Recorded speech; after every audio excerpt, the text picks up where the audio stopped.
Some years ago, a small number of English officials were stationed in a small place in the tropics.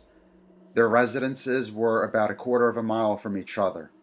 Suddenly, one of the officials fell ill, but the district medical officer was quite unable to trace the cause of the illness. This official was getting worse off with each passing day and felt as though he was going to die soon. He requested to be transferred to another station and was eventually granted that request. He was transferred, and gradually through time he regained his health. About 18 months later, another official had a slight attack of fever, from which he recovered. But after this attack, he began to complain of lassitude, fell into a low state of health, and on his request was transferred to another station. Shortly after this transfer, the wife of the district medical officer living within the same area began to fail in health. At last, one night, about 12 o'clock, she woke up shrieking. Her husband rushed into her room, and she said that she had woken up in her bed and had seen a creature traveling along the cornice of the room. She could only describe this creature as having a resemblance to something between a gigantic spider and a huge jellyfish. Her husband believed that this experience of hers was caused by a nightmare, which in modern times we would call sleep paralysis.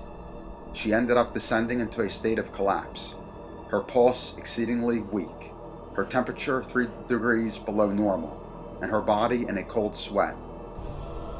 Thinking to divert her attention, her husband took her away on a trip, and was glad to see that she entirely recovered from her illness.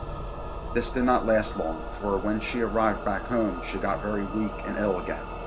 One day, she wanted him to examine the back of her neck and shoulders to see if there is any puncture mark on the skin, and he found nothing on her. He also made a microscopic examination and still found nothing on her. She ended up telling him why she wanted him to examine her for puncture marks. She stated that she had a dream where she was in a house. Her little boy called out to her, and she ran down the steps and saw a tall man in black approach her. She could not move as he seized her and sucked on her upper spine just below the neck. She felt as though he was drawing all the blood and life from her. As time went on, she felt better and went to the club with her husband when around the corner of the jungle came a tall man in black who was reputed to be a wealthy individual. She saw him and was shocked because that was the same man that was from her dreams. Her husband went up to this man and threatened him to leave this community. The man did as he requested and left with a few of his belongings and went to an unknown place. Since his departure, no one has gotten seriously ill, and all went back to normal.